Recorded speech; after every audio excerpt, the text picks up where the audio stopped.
"Get in before you freeze out here," Caleb Walker said, leaning over to shove the passenger door open.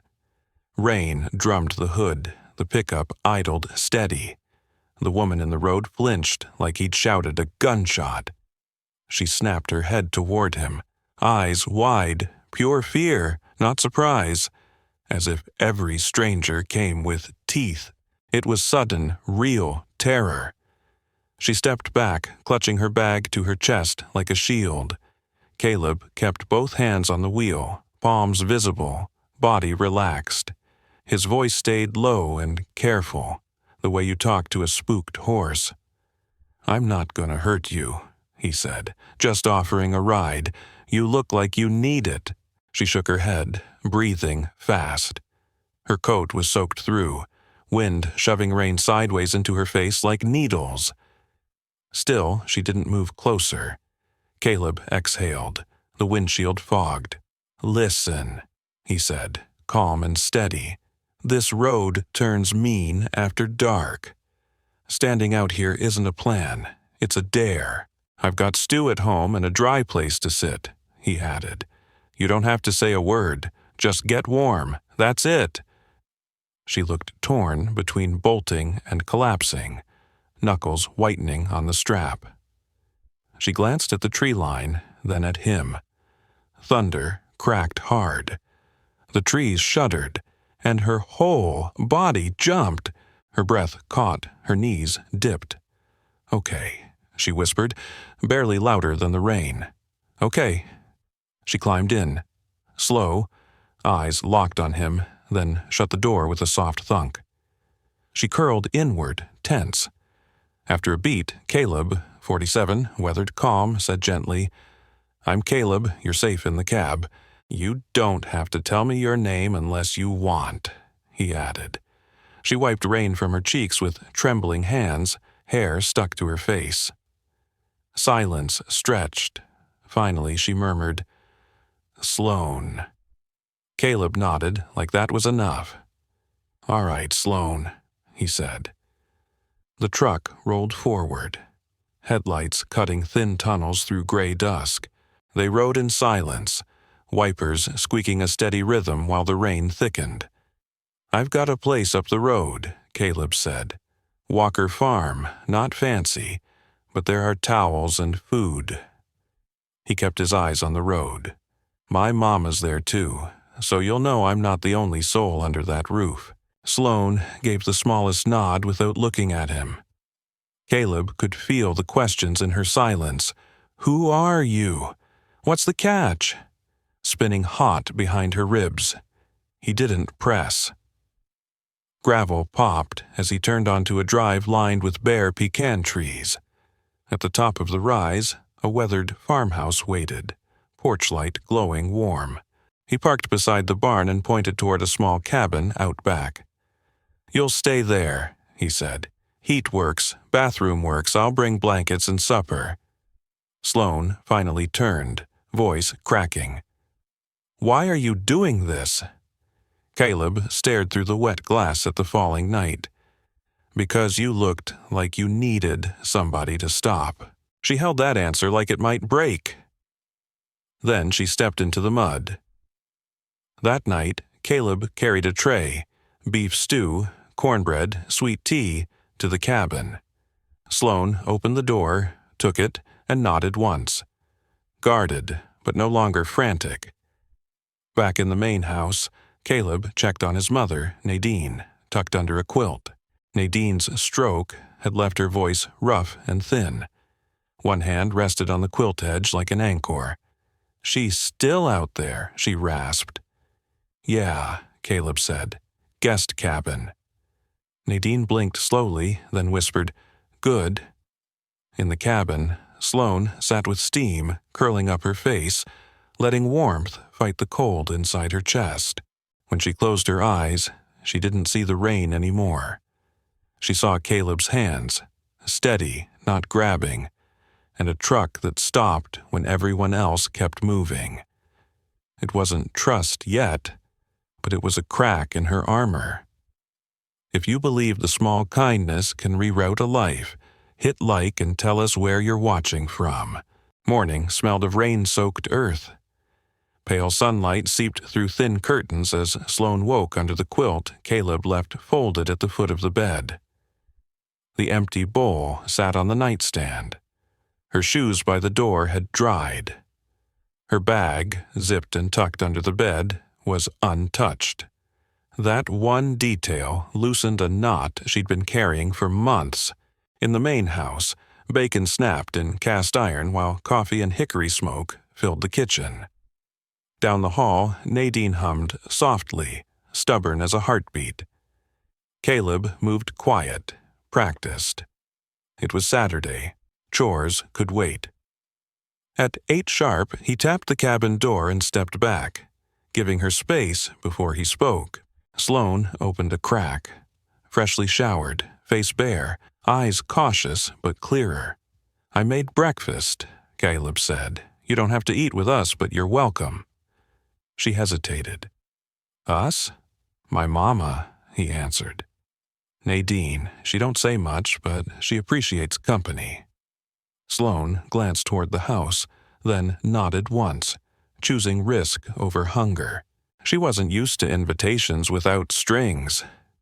Still, she followed. The kitchen held morning light and an old-rooted calm. Nadine sat by the window in a wool shawl, gray braid neat down her back.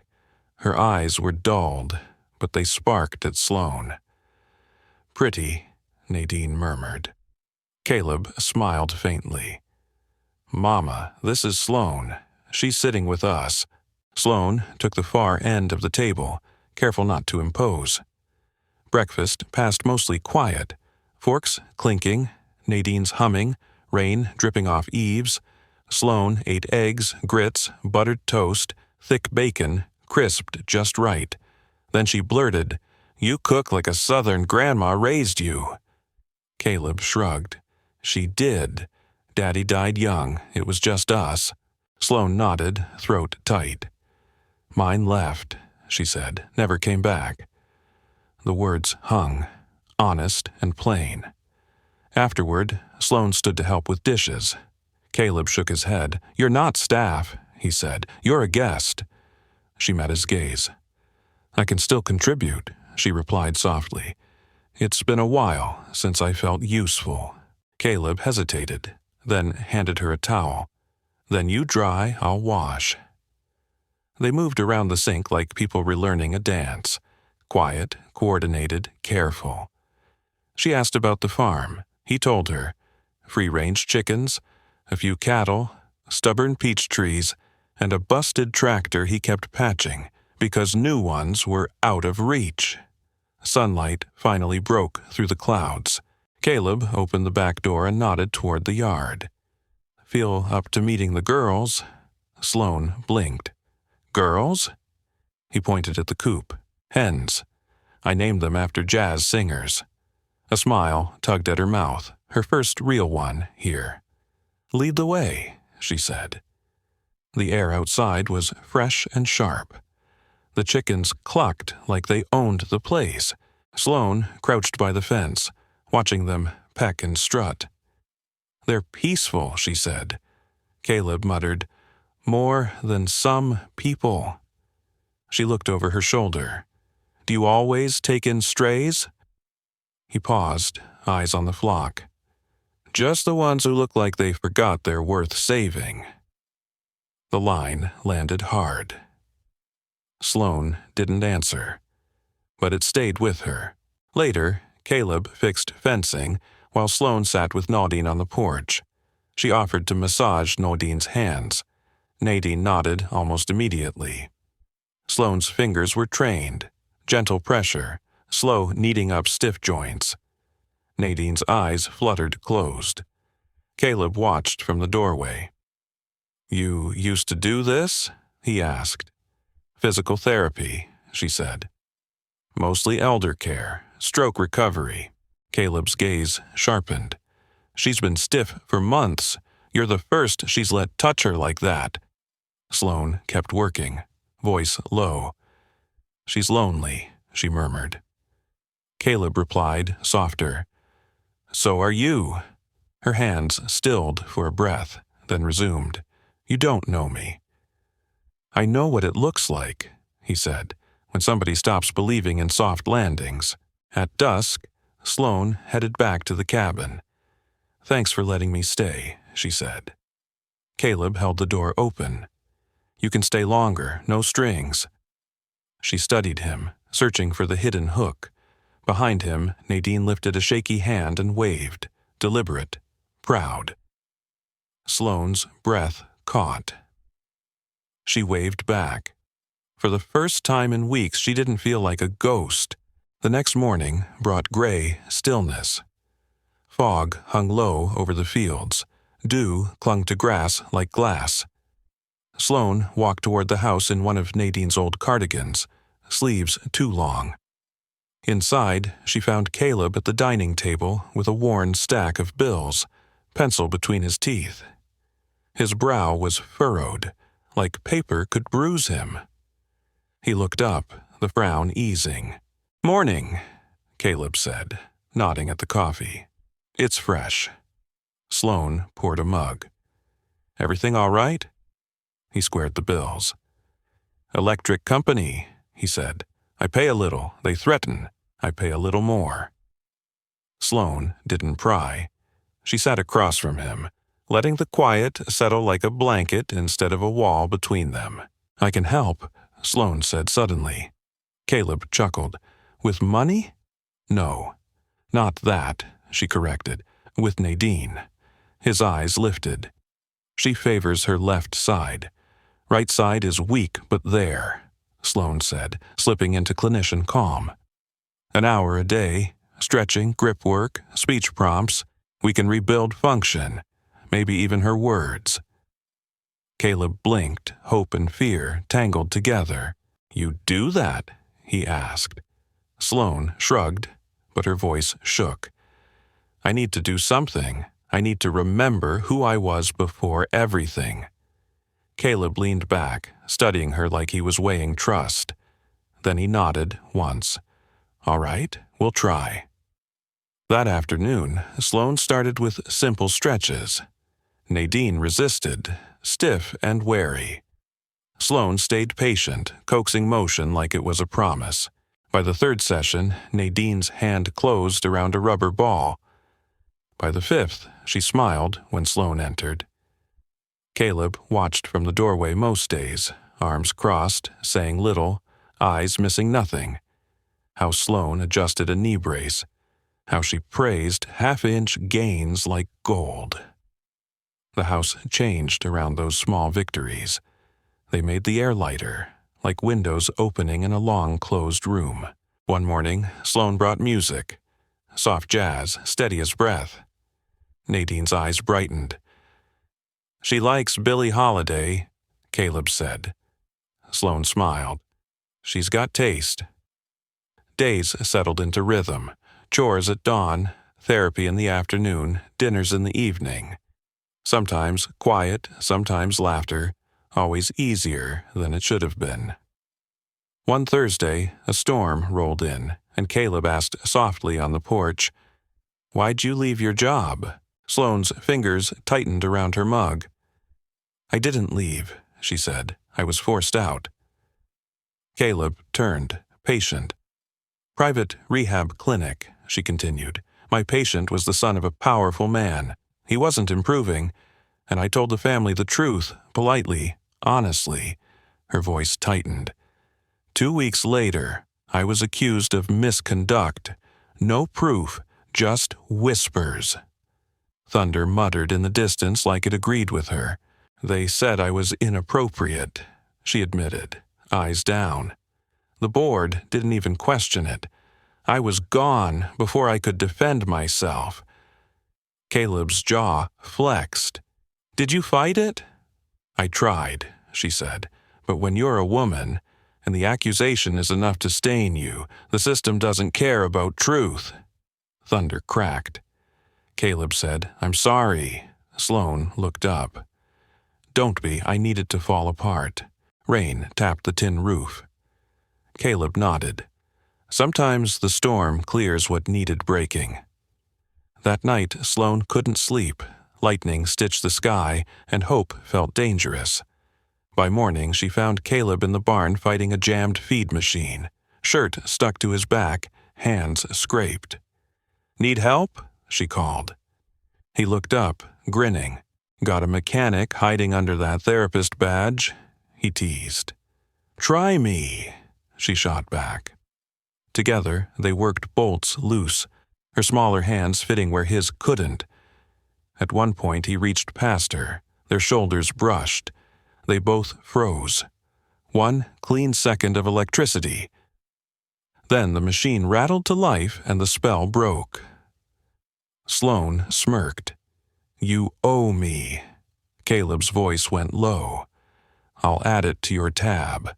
They didn't speak about the touch again, but it lived between them. That evening, Nadine sat up straighter than she had in weeks. Sloane helped her onto the porch, wrapping her in a blanket. "Sunset's beautiful," Nadine murmured, words uneven but clear. "It is," Sloane said. Caleb came out with peach cobbler and 2 spoons. He handed one to Sloane, then the bowl to his mother. Nadine smiled, small and stubborn, like the old her was peeking through. Caleb glanced at Sloane. "Not bad for a woman with nowhere to go," he said. She nudged him. "Not bad for a man who names chickens after jazz legends." Nadine made a soft sound, half laugh, half hum. For the first time, the porch didn't feel like a shelter from weather. It felt like home remembering itself, piece by piece. Caleb was on a ladder replacing a dead bulb. "Morning," Sloane called. He grunted, still working the socket. "You're up early." Promised Nadine a new hand-strength routine, she said, flipping open her notebook. Inside were sketches of muscle groups, exercises, notes on progress. Caleb climbed down, wiping his hands on a rag. "You always this meticulous," Sloane smiled, half proud. "My job demanded it. 2 weeks ahead, adjust on the fly, justify every stretch." Caleb studied her, then went serious. "You were good," he said, "weren't you?" "I was," Sloane answered. In the living room, Nadine sat upright while soft music played. Sloane knelt, set a foam ball in Nadine's hand. "All right, Miss Nadine," she said, light but firm. "Show this ball who's boss." Nadine smirked and squeezed without a cue. Sloane's eyes shone. Caleb watched from the doorway, quiet and intent. His mother, once sharp-tongued and unstoppable, now gritting her teeth to lift her right arm inches.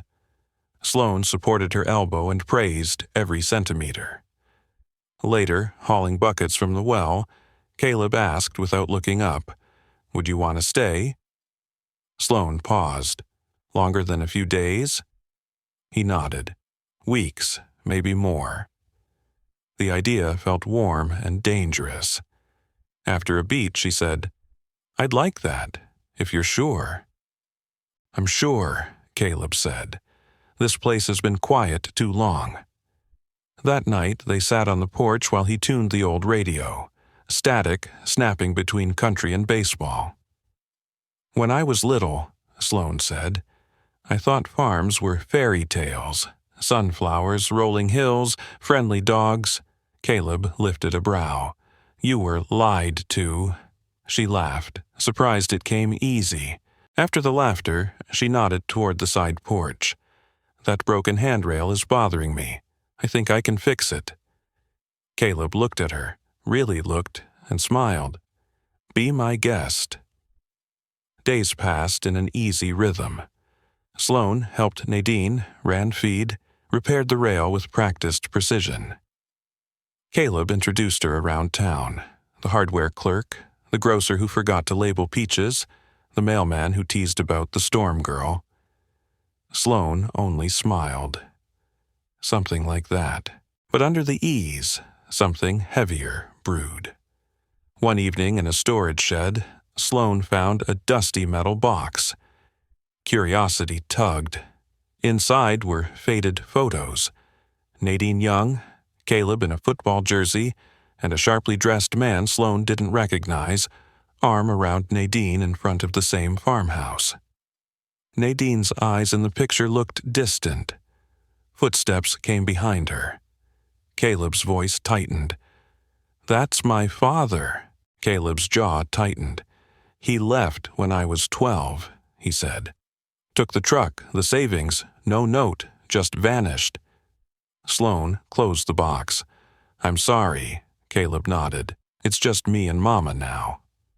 Later, he tightened a loose gutter. Sloane brought sweet tea. Nadine asked for music tomorrow. Caleb took the glass. "She doesn't ask unless she trusts." Sloane hesitated, then said, "I think I trust you, too." The words hung between them, fragile and real. Caleb met her eyes. "I've spent years thinking nobody would ever choose to stay," he admitted. "People come here lost. They leave when they find their way."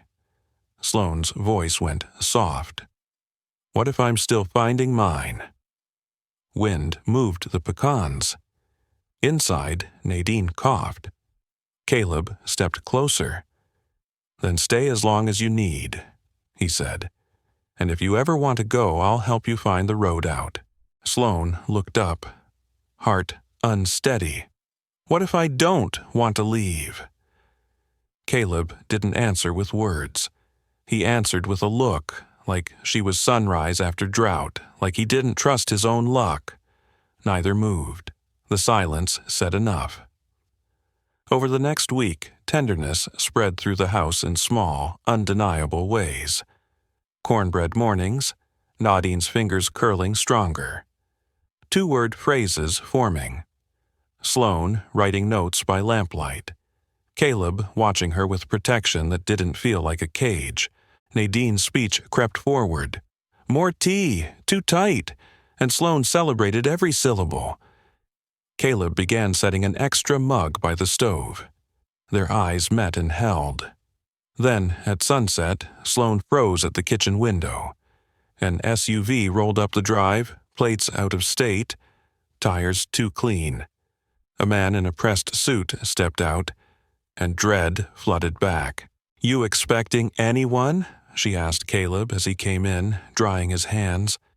He glanced out, brow furrowing. "Not a soul." The man walked up with slow calculation and knocked 3 polite taps. Sloane's breath hitched, old dread rising. Caleb opened the door, but Sloane was already in the hall, posture sharp. Caleb stepped onto the porch. "Can I help you?" The man smiled thinly. "I'm looking for Sloane Merritt." Sloane appeared behind Caleb, fury and fear on her face stopping him mid-breath. The man's lips twitched. "Dr. Merritt," he corrected, savoring the title like a bruise. "I was hoping for a moment of your time." Caleb glanced between them, reading the heat in the air. Sloane gripped the doorframe. The suited man stayed, polite, practiced. "It's important," he said, eyes locked on her. Sloane swallowed. "You shouldn't be here." His smile didn't move. The air turned cold. Caleb stepped forward, blocking the threshold. "She said you shouldn't be here," he repeated, calm but firm. The man's eyes slid over Caleb. "This is between me and the doctor," he said. In the hallway, Nadine's chair creaked. Sloane lifted her chin. "Say what you came to say," she told him. "Then leave." The man's gaze sharpened. "You disappeared," he said to Sloane. "That's not how this works." Caleb's voice stayed level. "Works for who?" The man ignored him. "There are people who invested in you," he said, voice smooth as oil. "People who don't appreciate embarrassment." Panic scraped Sloane's ribs, but she held still. "You already took my career," she said. "You don't get my life, too." The porch light buzzed like it was annoyed. The suited man adjusted his cufflinks, still smiling. "I'm offering you a way to fix things," he said. "Come back, keep quiet, we make the stain go away." Sloane let out a dry laugh. "You mean, we pretend your lie was truth?" His smile thinned. "Be careful," he warned. "Small places break easy." Caleb's eyes stayed on him. "Not mine," Caleb said. Nadine's uneven breath sounded from inside like a metronome of fear. Caleb lowered his voice. "We don't do threats on my porch." The man finally looked at him fully, irritation flashing. "You don't understand what you're standing in front of," he said. Sloane stepped forward beside Caleb, anger replacing fear. "He understands decency," she said. The man returned his gaze to her. "Dr. Merritt, you owe people." Sloane shook her head. "I don't owe abusers a single breath." The wind moved the pecan branches. The chickens clucked, unimpressed by suits and power. The man exhaled, patience fraying. "Then you're forcing the next step," he said. Caleb didn't flinch. "Try it." The man's eyes flicked toward the cabin and barn, cataloging. Then he stepped off the porch.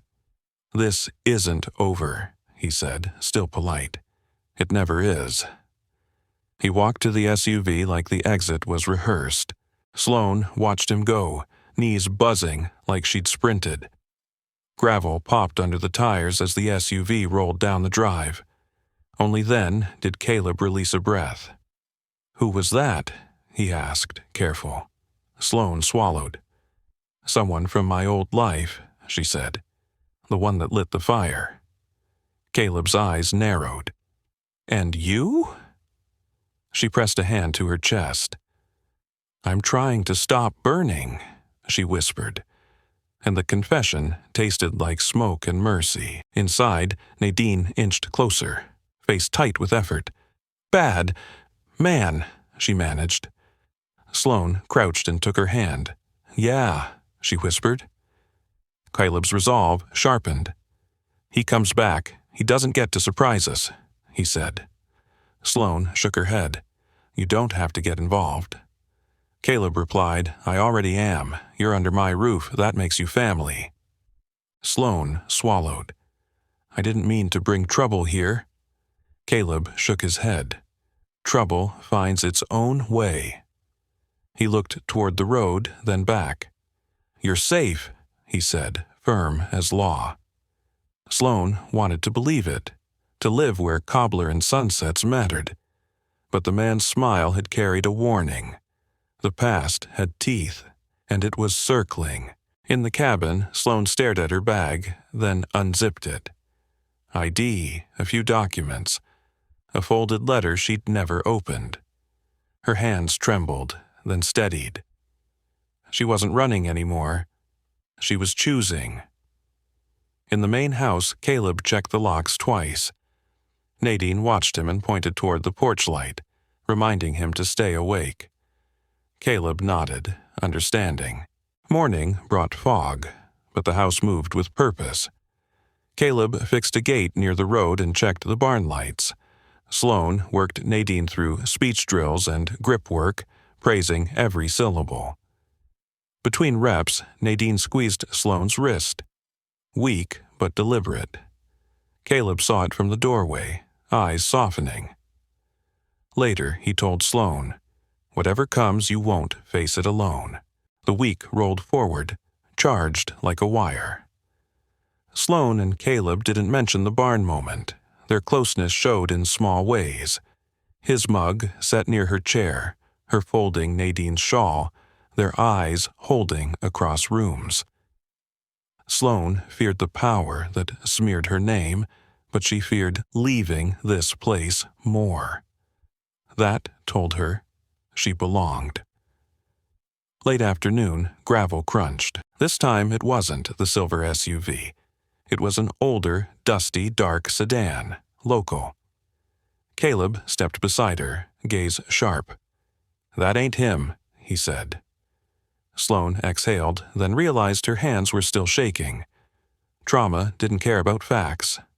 The sedan stopped and a familiar figure climbed out, the mailman, hat in hand, holding a certified envelope like it weighed a pound. He knocked. "Afternoon, Caleb," he said. "Got something needs a signature."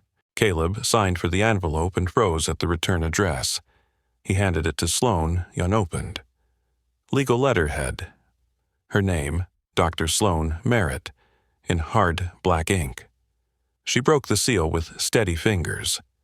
Inside, a renewed complaint and a hearing date, words built to ruin her twice. Caleb leaned in to read, jaw flexing. In the hallway, Nadine's humming stopped. Sloane folded the pages carefully, like they were blades. The suited man's polite smile replayed in her mind. Caleb stepped closer, voice low and controlled. "Then we don't let them write your story alone," he said. Sloane's breath shook, but her eyes hardened. Outside, fog drifted over fields that had become her shelter. She looked at Caleb, at Nadine behind him, and understood. Safety wasn't the absence of danger. It was who stood with you. She nodded once. Silence slammed down. Caleb squared his shoulders, calm turning unbreakable.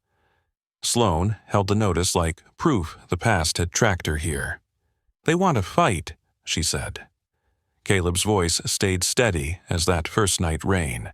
"Then we fight smart, clean, together." From inside, Nadine rasped, "Stay." Sloane lifted her chin and chose the porch as her line. "You know him?" Caleb asked quietly. Sloane didn't answer at first. Finally, she said, "That's Dr. Harlan Pierce. He used to run my old clinic." Pierce's smile tightened. "I'm here on behalf of the Medical Review Board," he said. Caleb stepped forward. "This isn't exactly an office." Sloane lifted a hand. "It's fine. Let him talk." Pierce slid a crisp envelope from his jacket and held it out. "The inquiry is over," he said. "All allegations dismissed. No black mark on your license.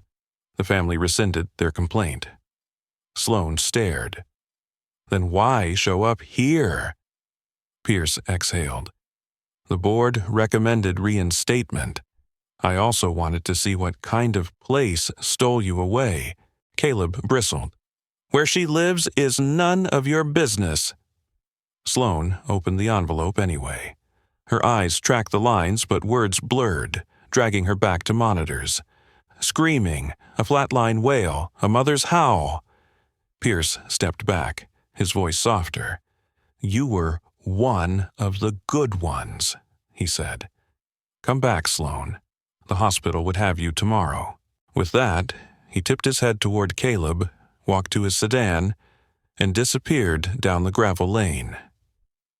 They listened to the engine fade until the night swallowed it. Sloane's fingers crushed the envelope, paper cracking.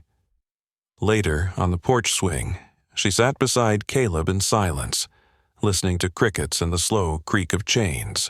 "I made a bad call," she said finally. "A patient crashed. I chose one path when I should have chosen another." Caleb stayed quiet. "I tried to repair it, but the family needed someone to blame. So did the board, so did I." She looked over. "Now, they say I get a second shot." Caleb nodded slowly. "So, you've got a decision." She let out a brittle laugh. "That's exactly what terrifies me. I thought leaving would erase the worst night of my life. But it followed me anyway." Caleb shook his head. "It didn't trail you like smoke," he said. "You've been carrying it. Maybe now you can set it down." Sloane stared into the darkness beyond the porch rail. "And if setting it down means leaving this?" Caleb's jaw tightened. "You wouldn't be walking away," he said. "You'd be finding out where that door opens. This place won't vanish." From the shadows behind the screen, Nadine's raspy voice cut through. Don't throw away a second chance. Sloane turned, startled. Nadine sat in her chair just inside, wrapped in a shawl, eyes watery but sharp. The next morning, Dawn found biscuits in the oven and Nadine's favorite hymn spinning on the record player. Caleb stood at the sink washing mugs when Sloane walked in with her backpack slung over one shoulder. He glanced up. You headed somewhere? She hesitated. Just into town. I need to see what that offer really means.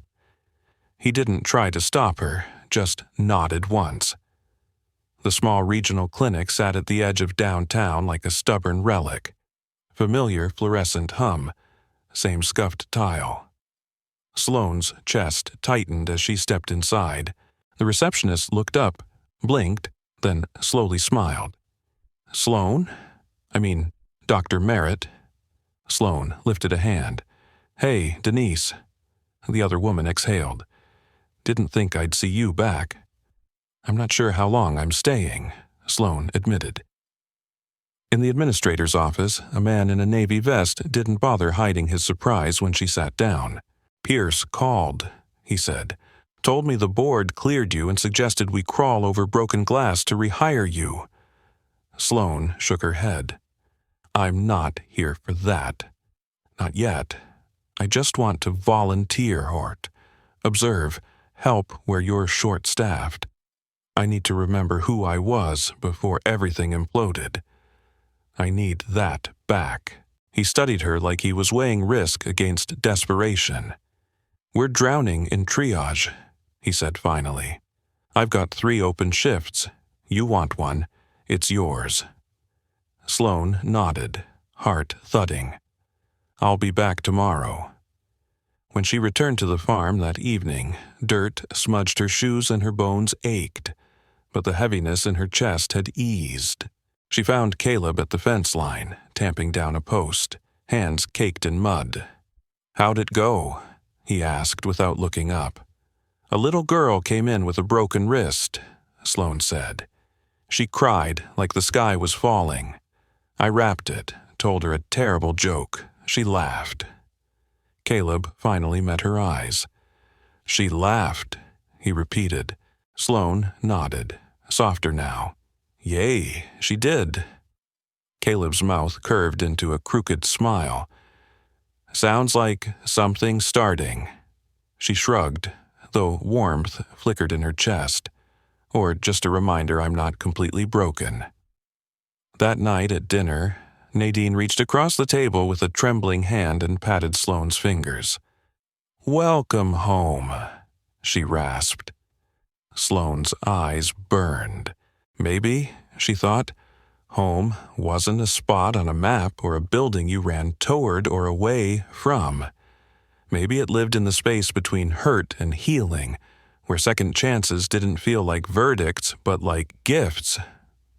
The sky stretched wide and gold as fall edged in, burning the cottonwoods orange along the property lines. Sloane had been volunteering at the clinic nearly a month. At first, whispers followed her down hallways. Now she heard her name paired with thank yous instead of rumors. But the real recovery happened back at Walker Farm, in dishwater and shared chores, in Nadine's gruff approval, as she squeezed the ball harder, in porch swing evenings under humming stars. One afternoon, after driving Nadine to a neurologist in the next town, Sloane turned into the driveway and spotted a dusty pickup parked beneath the big oak by the barn. She didn't recognize it. Caleb was crouched near the shed, hammering. When he saw the truck, he straightened, eyes narrowing. The driver's door opened with slow, heavy intention. A tall, thick-set man climbed out, wearing an old sheriff's badge on his belt and carrying the kind of swagger that didn't need a full uniform. Sloane went still. Caleb didn't. "Afternoon, Sheriff Dalton," he said, voice polite but chilled. Elias Dalton, county lawman and longtime problem, tugged his hat brim and let his gaze slide to Sloane. Instinctively, Sloane stepped closer to Caleb, not out of panic, but readiness. The last time she'd seen that badge, Dalton was grilling a black teenager at the clinic over medicine that had never gone missing. Caleb had stepped between them then, too. Dalton spat into the dirt. "Didn't expect to find you still hanging around, Doc," he drawled. "Thought storms moved on. I live here now," Sloane said evenly. "Is there a problem?" Dalton smirked. "Just bringing news. Figured you'd want to hear Caleb." Caleb's shoulders tightened. "What kind of news?" Dalton glanced toward the road, then back. "Your cousin Rafe's been sniffing around town, asking about this spread." Caleb's jaw hardened. "Rafe knows he doesn't belong out here." "Fences don't always stop folks," Dalton replied. "You've got yourself prime acreage. And from what I hear, good company, too." His eyes flicked toward Sloane with a look that made her stomach knot. "That's enough," Caleb said, stepping forward. "You said your piece." Dalton's face shifted, something meaner surfacing before he finally turned away and climbed back into his truck. The pickup rumbled down the lane, leaving only dust and tension. Sloane let out a slow breath. "Rafe?" she asked quietly. Caleb stared at the road a moment longer, then turned back to the shed. "My mama's sister's boy," he said.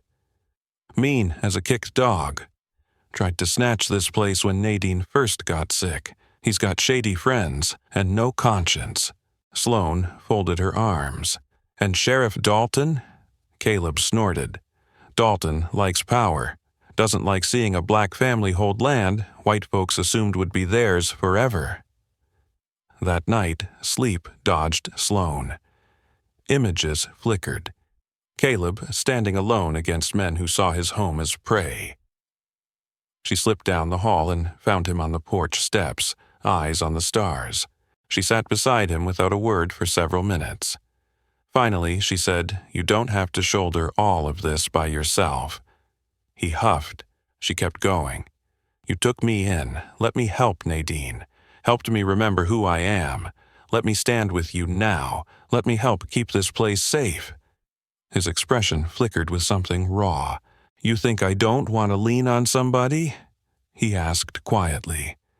"Every time I have, it's cost me more than I could afford."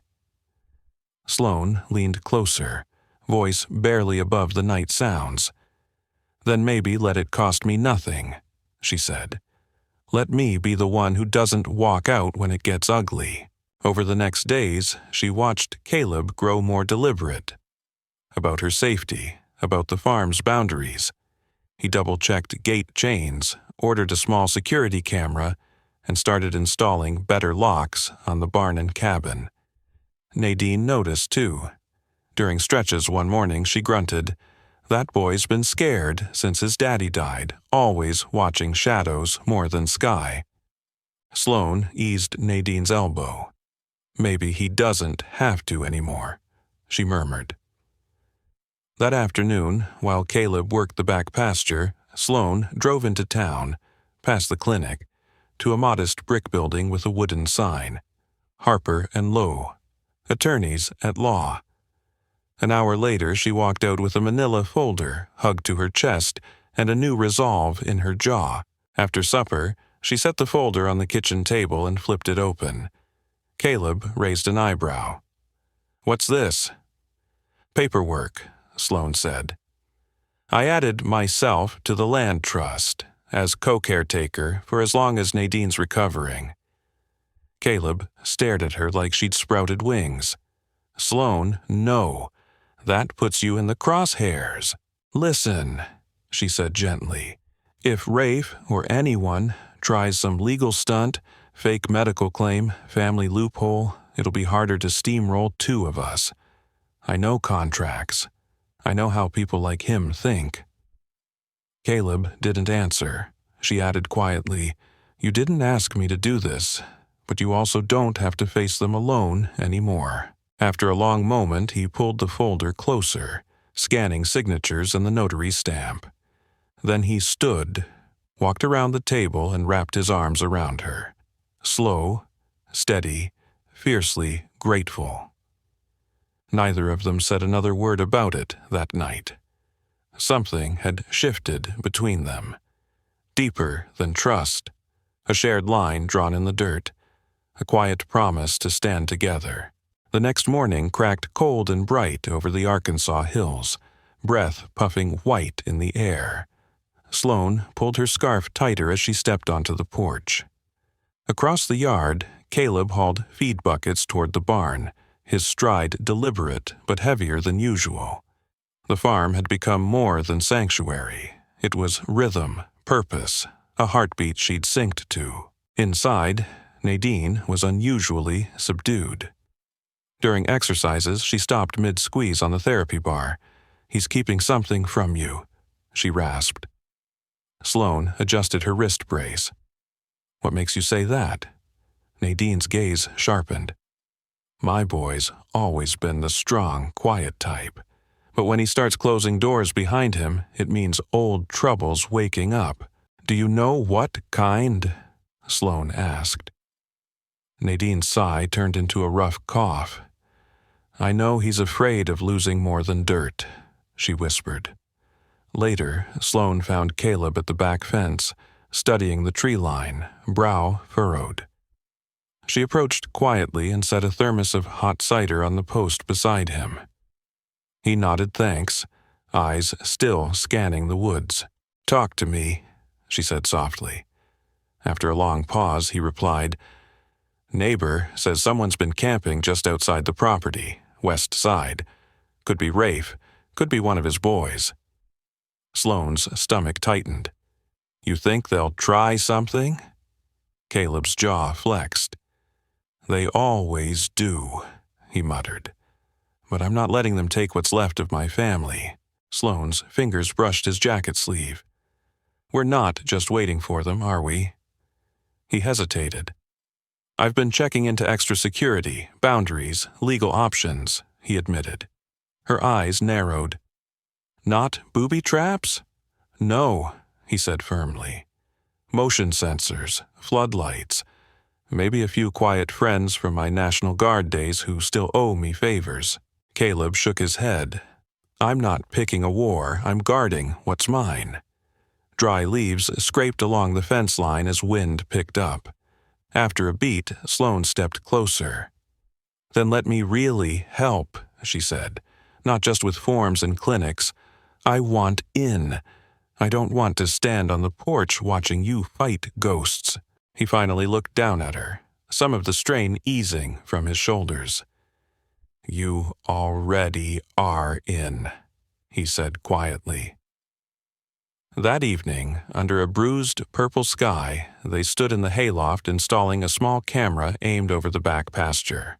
Sloane steadied the ladder while Caleb worked. "This place is more than land to you," she said. "Isn't it?" Caleb glanced down. "It's my father working double shifts to buy each acre," he said. "It's my mother almost dying bringing me into that house. Every board and fence post out here cost somebody something." Sloane felt that settle in her chest like a stone. She drew a breath. "I know what it's like to watch everything slip away," she admitted. Caleb paused halfway through tightening the mount. Sloane continued, voice shaking. "My older brother had early onset ALS. I was fresh out of med school, full of big plans. I chased every trial, every experimental program. None of it mattered. I still had to watch him fade, piece by piece, until there was nothing left but an empty room." Caleb climbed down slowly, boots thudding on the packed earth. "He was all the family I had," Sloane whispered. "After he died, I shut down. Let the clinic go. Drifted until that stormy night you almost drove past me." Caleb touched her arm, gentle but sure. "You weren't lost," he said. "You were between." She blinked back tears. "You pulled me back anyway." They stood there in a pocket of dusk and shared history, unspoken feelings thick between them. Then the farm dogs exploded into barking near the western fence. Caleb moved first, grabbing a flashlight from its hook. "Stay close," he said. They jogged toward the noise, dogs circling a churned-up patch near the trees, broken branches, tire tracks, soil kicked recently aside. Caleb swept the beam across the ground, reading sign the way some men read spreadsheets. "Somebody's been here," he muttered. Sloane knelt, fingers hovering over the disturbed earth. "This is fresh, maybe within the hour." Caleb's shoulders squared. "He's testing how far he can push," he said.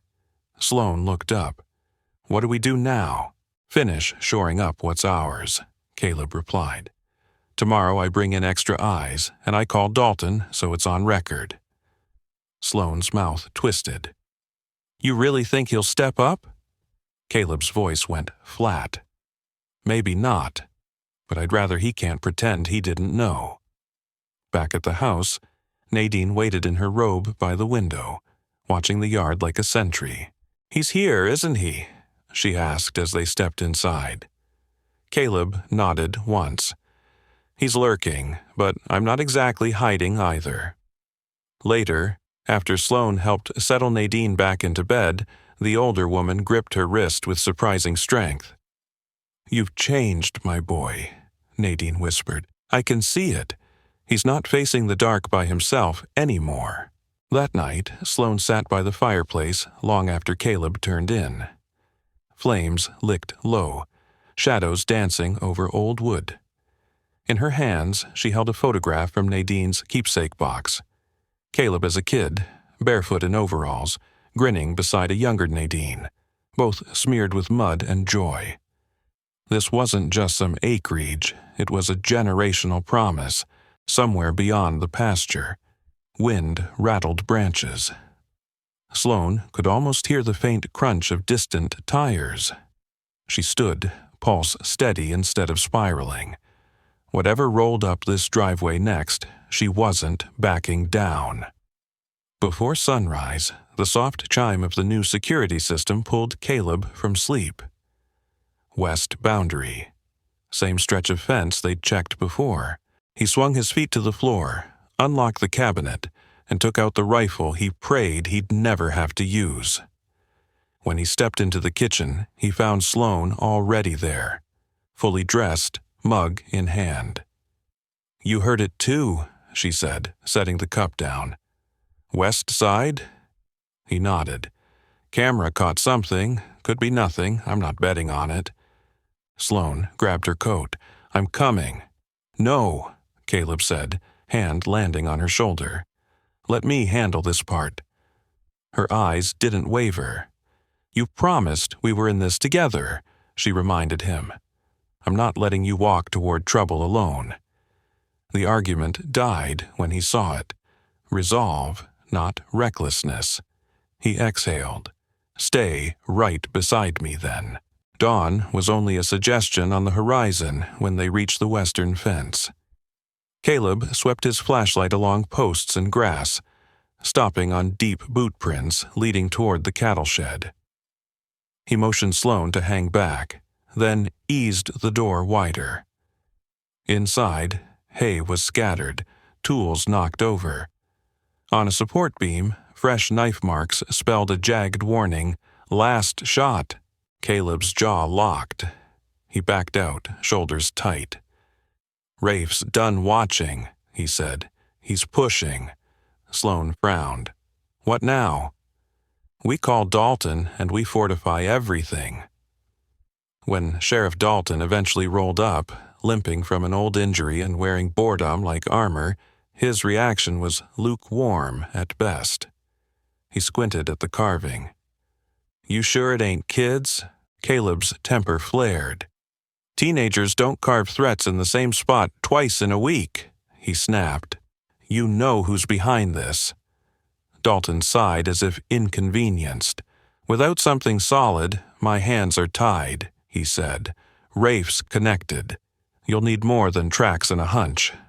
Sloane stepped forward, anger sharpening her words. And when a threat turns into fire? She demanded. Dalton's gaze slid away. I'll make a note, he muttered, already turning. Then he was gone, dust trailing his cruiser. The helplessness afterward settled over the yard like wet wool. Caleb paced the packed dirt, fists clenched, fury simmering hot. Ever feel like the law's just another weapon for the wrong people? He asked. More often than I like, Sloane answered. That evening they ate in a silence thick enough to chew. Finally, Nadine cleared her throat. There's something I kept back, she said. Didn't think it'd matter anymore. She nodded toward the hallway. Caleb wheeled her to the study's built-in shelves. Nadine pressed her palm against a side panel. A hidden latch clicked. A narrow compartment swung open, revealing a dust-coated file box. Faded ink on the lid read, Walker Property, 1971. Your granddaddy stashed this after the last fight over this land, Nadine said. Inside were yellowed deeds, survey maps, and letters stained with time. One notarized document caught Sloane's eye. A statement from Caleb's grandfather about a private loan Rafe's father had defaulted on during a brutal drought. The debt had pushed the Granger family to sell part of their land. The Walkers had stepped in, paying off creditors and buying the acreage legally. Rafe's father had tried to overturn it in court and lost. Sloane looked up, eyes wide. Caleb, this proves your folks didn't steal anything. They saved this place from going under, she said. All this time he's played the victim, Caleb muttered, like we robbed him instead of bailing them out. Sloane nodded. He's been bullying you to rewrite history.